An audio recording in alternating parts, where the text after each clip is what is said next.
निम्न के अनुसार पहले काम का सत्यापन करने का। अब सत्यापन में क्या होता है बताओ।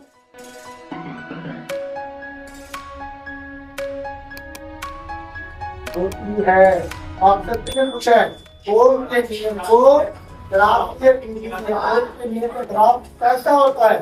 ओम के नियम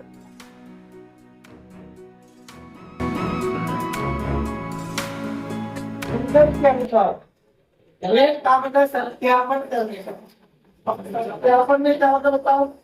सत्यापन में होगा कि जहाँ आपने जो जो काम किया है उसका परिणाम ढूंढते हैं। तो जैसे हमने साधारण दर्शा है ओम के नियम को सत्यापन के लिए ओम के नियम को सत्यापन करने के लिए परिपक्व इससे बताओ परिपक्व क्या आप इधर से भी लिख सकते हो ठीक है। परिपक्व इससे बताओ व्यक्ति ठीक है और प्रतिरोध को श्रेणी क्रम में और बोर्ड के दूसरी प्रकार सामान्य क्रम में कहा जाता है। जब इसको हमने जोड़े हैं तो प्रतिरोध इनको बताओ इसमें बताओ रे श्रेणी क्रम में जोड़े हैं और वोल्ट मीटर को सामान्य क्रम में जोड़े। क्या इस बात को लिख पाओगे। जोड़ने के बाद क्या के बताओ बैटरी से क्या बैटरी से परिपथ पर क्या उत्पन्न होता है विद्युत धारा और इसको मापने के लिए हम क्या लगाए हैं मीटर। तो बैटरी से परिपथ के धारा को मापने के लिए एमीटर और उत्पन्न विभवांतर को मापने के लिए वोल्टमीटर लगाया गया है। इसी को हमने कहा बैटरी से परिपथ पर विद्युत धारा को क्या बताओ करे यानी एमीटर तथा उत्पन्न विभवांतर को वोल्टमीटर से मापा जाता है जिससे विद्युत धारा उत्पन्न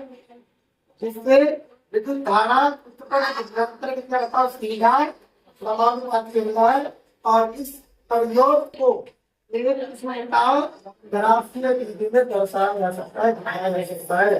तो इस प्रयोग को ग्राफ के धारा मिलेगा तो वोल्ट भी बढ़ेगा। विद्युत धारा एक है तो वोल्ट दो है ना विद्युत धारा दो तो वोल्ट चार ये भी हो एक से बढ़ते हैं। देखो तो वैसे ही जब दिखाना पड़ा है वैसे वैसे वोल्ट दिखाना होता है।